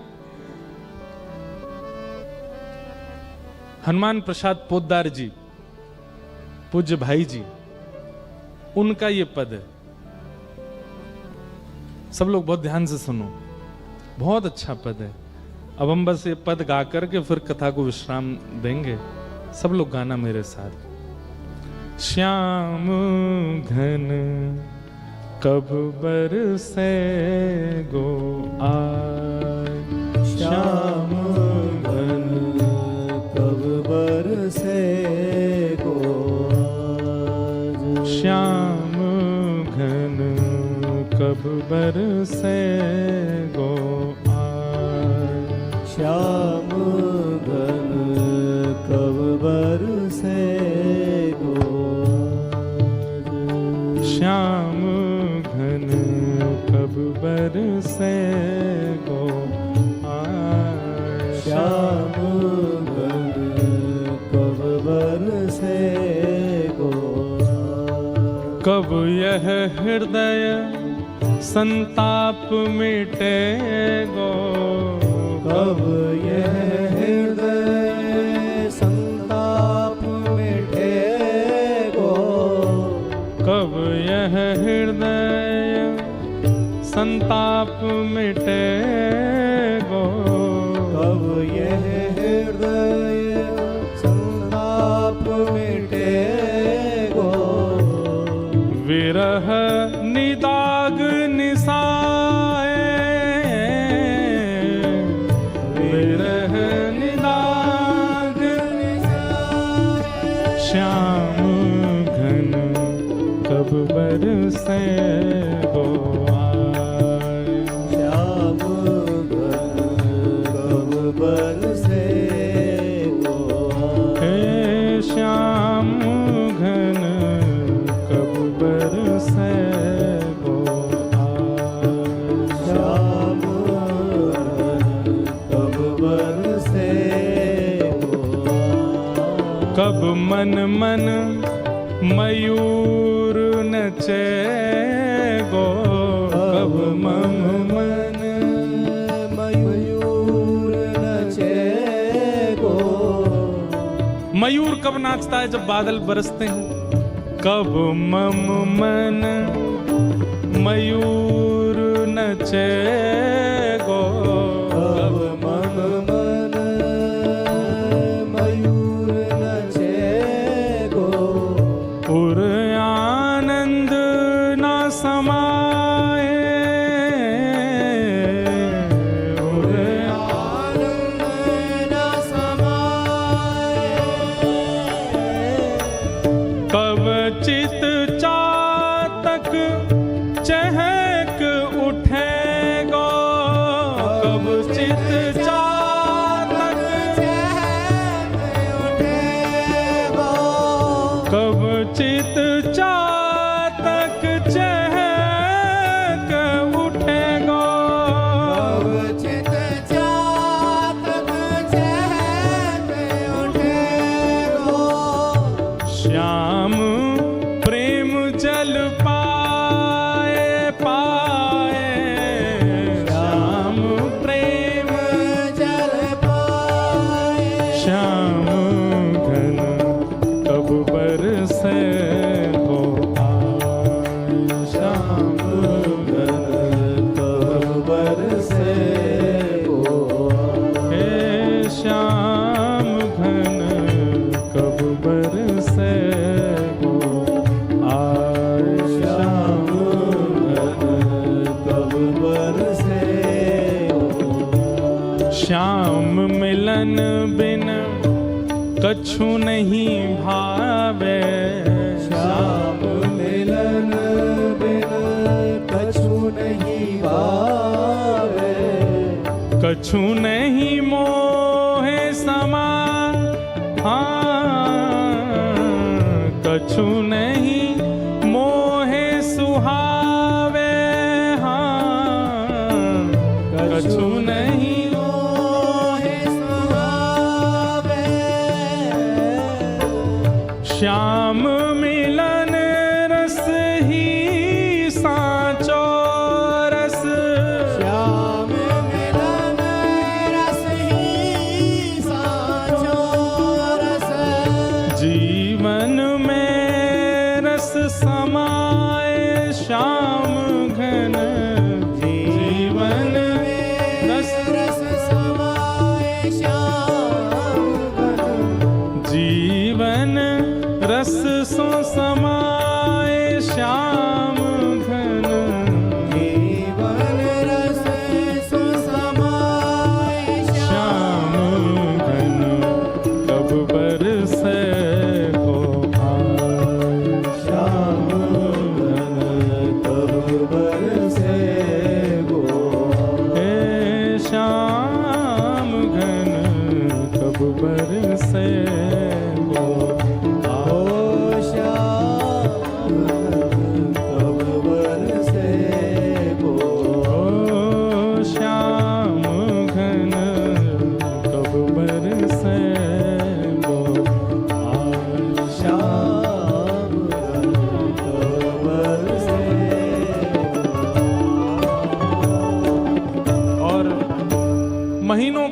ठाकुर जी से दूर कर दिया गोसाई जी को। पर एक दिन अकबर को यह बात पता चली कि हमारे प्रिय श्री गोसाई जी को उनके ठाकुर की सेवा से दूर कर दिया कृष्णदास ने। तो अकबर ने अपनी सेना भेज करके कृष्णदास जी को कारागृह में डाल दिया। गोसाई जी को फिर से सेवा मिल गई, परंतु गोसाई जी सेवा में तो आ गए, पर उन्होंने प्रण दिया जब तक कृष्णदास मुक्त नहीं किए जाएंगे तब तक हम अन्न जल ग्रहण नहीं करेंगे। अन्न सन पे बैठ गए। कृष्णदास जी मुक्त हुए। कृष्णदास जी को जब ये बात पता चली कि गोसाई जी को मैंने दूर किया ठाकुर जी से, और ये ऐसे प्रेमी कि मैं कारागृह में गया तो इन्होंने अन्न जल का त्याग कर दिया। कृष्णदास जी ने बहुत प्रार्थना करके क्षमा मांगी गोसाई जी से। गोसाई जी बोले नहीं, मुझे सब पता है, ये ठाकुर जी की लीला है, इन्हें बहुत ज्यादा पास कोई रहवे लग जाए तो इनको मन करे या इन्हें दूर करो, या कि प्रेम की बथा ने पहचानो कैसो है। ये मेरे प्रेम की परीक्षा ले रहे थे, मैं जानू ये तुम्हारे मन की इच्छा नहीं थी, ये इनकी इच्छा थी। लाला बड़ो नटखट है हमारो, ऐसे गोसाई जी की। फिर बाद में ऐसी लीला आती है कि कृष्णदास जी को इसका दंड मिला। एक भक्त को ठाकुर जी से दूर किया और दंड क्या मिला कि सुबह सुबह जल भरने के लिए कुआं में गए और पांव फिसल गए और कुआं में गिर के उनकी मृत्यु हुई। परम भागवत कृष्णदास, जिनका एक प्रसिद्ध पद में गाता हूं, मेरो मन गिरधर छवि पे अटक्यो, ये पद कृष्णदास जी का ही है। ऐसे परम भागवत की ऐसी अधोगति, कुआं में गिर के प्राण निकलना। अब तो पूरे ब्रजमंडल में हल्ला मच गो, बोले कहा कृष्णदास भूत बन गो है। ब्रजवासी बड़े भोले हो, मैं सब ने हल्ला मचा दिया, बोले कृष्णदास कुआं में गिर के मरो, भूत बन गो है। ये खबर पहुंची निधिवन राज में स्वामी श्री हरदास जी के पास। स्वामी जी को जैसे ये खबर पड़ी कि भैया कृष्णदास जैसा परम भागवत भूत बन गया, ये हो नहीं सकता। हम मानते हैं कि उन्होंने आचार्य अपराध किया था और उसका दंड उनको मिला कि उनकी मृत्यु सहज नहीं हुई, सरल नहीं हुई, लेकिन वो मृत्यु के उपरांत भूत बन गए, ये बात बिल्कुल सर्वथा गलत है। जीवन भर भगवान का नाम गाने वाला भूत कैसे बन सकता है? तो महाराज स्वामी श्री हरदास जी ने निर्णय लिया कि चलो गोवर्धन। बोले काय को? श्रीनाथ जी से ही पूछेंगे कि आपका नाम गाने वाला भूत कैसे बन सकता है, और यदि वो भूत बना तो आपके नाम में इतनी सामर्थ्य नहीं कि जीवन भर आपका नाम गाने वाला प्रेत बन गया। और स्वामी जी ने निर्णय जैसे लिया तो पूरा वृंदावन इकट्ठा हो गया। हितरवंश महाप्रभु, गोपाल भट्ट गोस्वामी, रूप सनातन गोस्वामी, जितने वृंदावन के आचार्य थे सब निधिवन में इकट्ठे हो गए और सब निकल पड़े गिरिराज जी। वो श्रीनाथ जी से जाके पूछेंगे कि कृष्णदास भूत कैसे बनो। अब देखो, बहुत ध्यान से सुनना है, इसके बाद हम कथा विराम देंगे पक्का। हमारो मन ना करो विराम देवे को, बात तो ये है, हमको रह रहे के लीला याद आती है। जय हो। और सुनो, कल हमको बहुत याद आएगी आप लोगों की। सुनाम में भक्त तो आवेंगे खूब सारे, पर अमृतसर वाले पद पीछे पीछे गाते हैं इसलिए हमको अच्छे लगते हैं। कोई भी पद गाओ, सब साथ गाते हो आप, तो कृपा करियो एक आध दिन पहुंच जाइयो, 3 घंटा ही तो दूर हैं। हम नहीं बुला रहे, आप देखना खुद मचल के आओगे, ठाकुर जी की याद आएगी आपको। तो सुनो, जय हो। तो अब प्रत्यक्ष रूप में तो स्वामी श्री हरदास जी, हितरवंश महाप्रभु, गोपाल भट्ट गोस्वामी, रूप सनातन गोस्वामी, हरिराम व्यास जी सब अपने ब्रजवासियों की टोली लेकर के गिरिराज जी जा रहे हैं, पर निकुंज की भाव में कौन जा रहा है? स्वामी जी के रूप में ललिता जी, हरिराम व्यास जी के रूप में विशाखा जी, गोपाल भट्ट गोस्वामी जी के रूप में गुणमंजरी, रूप मंजरी, ये सारी सखियां ही तो जा रही हैं ठाकुर जी से लड़वे। अब वैष्णवों को तो दिख रहा है कि भाई ये सब आचार्य चरण जा रहे हैं, परंतु श्रीनाथ जी वहां गिरिराज जी में ऐसे खड़े थे, गोसाई जी श्रृंगार कर रहे थे। सो ठाकुर जी के हाथ कांपन लगे और ये भुजा कांपन लगी, मोह कांपन लगो। गोसाई जी बोले जय जय जय जय, कहा भयो? ठाकुर जी बोले सबरी लड़वे आ रही हैं मोते, ये ललता विशाखा रूप मंजूरी सबरी मोते लड़वे आ रही हैं, मुंह पे जो है का मुंह पे आके मेरी छाती पे खड़ी हो जाएंगी, मुंह गारी देंगी आके सामने। अब कलयुग में तो वो सब हितरवंश महाप्रभु हरिराम व्यास आदि सब ये तो आचार्य हैं, पर निकुंज में तो ये सब सखियां हैं। गुसाई जी तुम एक काम करो, बोले कहा इन सबन को राधा कुंड पे ही रोक दो। अगर जी गिरिराज जी आ गए जो मुंह को बहुत गारी देंगी समन सामने आके, और मैं डर जाऊंगा, मैं तो लाला हूं यहां पे। गोसाई जी बोले नेक रुक जाओ, श्रृंगार तो पूरा कर लो। बोले छोड़ो श्रृंगार, ऐसी भगवत तुम तो जाओ, उनको रोको। ठाकुर जी डरने लगे। गोसाई जी माला लेकर के, उपड़ना लेकर के, कई सारे वैष्णवों को लेकर के राधा कुंड में ही रुक गए, पहुंच गए। और वृंदावन से आते हैं, राधा कुंड पहले पड़ता है, राधा कुंड में ही सबरी समाज रोक करके सबको माला पहना, पटका उड़ा और सबको स्वागत करो, सम्मान को वहीं बैठा दिए सबरे। लाइए लाइए लाइए भोग प्रसाद पवाओ। स्वामी श्री हरदास जी तिरछी तिरछी नजर से देख रहे हैं। बोले हम गिरिराज जी पहुंचने भी नहीं दिए, राधा कुंड में ही रोक दिए। गुसाई जी सबको प्रणाम कर रहे थे। स्वामी श्री हरदास जी ने उनका कंधे पे हाथ रखा, बोले सुनो इधर आओ। इतनो डर गो लाला कि पजम्मा भी याद हुई पहना के आए हो, पूरा पहनाए हो ना है, धीमे धीमे खिसक रहो नीचे। गुसाई जी के नेत्र सजल हो गए। बोले आप वृंदावन से आ रहे हैं, आपको कैसे पता कि ठाकुर जी का श्रृंगार अधूरा है? बोले जाने ना है, निकुंज की सखी हैं, हम ललिता हैं। वो तो जीवन पे कृपा करवे स्वामी जी के रूप में आई हैं, पर हैं तो ललिता। और सुनो, हाँ भाई कोई प्रसाद नहीं पावेगा राधा कुंड में, अब तो वही की छाती बैठ के पावेंगे, चलो वहीं गिरिराज जी। गोसाई जी बोले जय जय, लाला छोटो सो डर जाएगा। बोले कोई डर, कृष्णदास भूत कैसे बनो ये बता। और महाराज गिरिराज पर्वत पे सब चढ़ गए। श्रीनाथ जी का मंदिर ऊपर है ना, आज भी जतिपुरा में देखोगे आप, ऊपर ही मंदिर है। ऊपर चढ़ने का सबको अधिकार नहीं है, केवल ब्रज के लोग ही चढ़ सकते हैं। चढ़ गए ऊपर, और जैसे ही पहुंचे महाराज, ठाकुर जी के पसीना पसीना मुखमंडल पे। गुसाई जी तो घबराए, मेरो लाला 1200, मेरो लाला छोटो सो, सबरी सखी लड़वे आ गई। और वहां जाकर के स्वामी जी हरदास जी, हितरवंश महाप्रभु, हरिराम व्यास सब चिल्लाने लगे, अरे लाला तुम्हारो भजन करवे वारो कृष्णदास भूत कैसे बनो, उत्तर दो। सब तो चिल्ला रहे ठाकुर जी पर स्वामी जी नेत्र बंद करके बैठ गए सामने। और थोड़ी देर बाद नेत्र खोल के अपलक नेत्रों से ठाकुर जी को देखने लगे। और तुरंत स्वामी जी ने घोषणा की, भैया ये खबर झूठी है, कृष्णदास भूत नहीं बने। ठाकुर जी ने अभी अभी मुंह को बताई है, कृष्णदास भूत नहीं बने। उनकी अधोगति, मृत्यु उनकी सहज नहीं हुई, क्योंकि उन्होंने एक वैष्णव अपराध किया, गोसाई जी को ठाकुर जी की सेवा से दूर किया, परंतु वो प्रेत नहीं बने। तो सब लोग कहने लगे, भैया पूरे ब्रजमंडल को ये बात कौन बताएगा, जाने प्रमाण हो वही तो बता सके। इतने में ही एक गाय चरावे वालों ग्वारिया दौड़ो दौड़ो आयो, और आकर के बोलो, अरे महाराज भैया आज सवेरे में गैया चरावे गयो, और मैं गैया चरावे जैसी गयो, मुंह को वहां कृष्णदास जी मिले।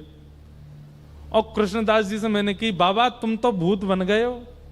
तो बोले अरे ना है, जे सबरे ब्रजवासी भोरे भारे इन्हें झूठ फैला दिए, मैं भूत बन गो, मैं तो ठाकुर जी की नित्य निकुंज लीला को एक सखा बन गऊ। अभी तक तो बाहर सेवा कर रो, अब ठाकुर जी ने निकुंज में मुंह को ले लियो है।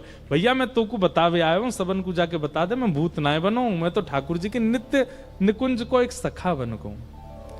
तब पूरे ब्रजमंडल को इकट्ठा करके ये बात घोषणा की गई, भैया ये खबर झूठी है, कृष्णदास जी भूत नहीं बने हैं।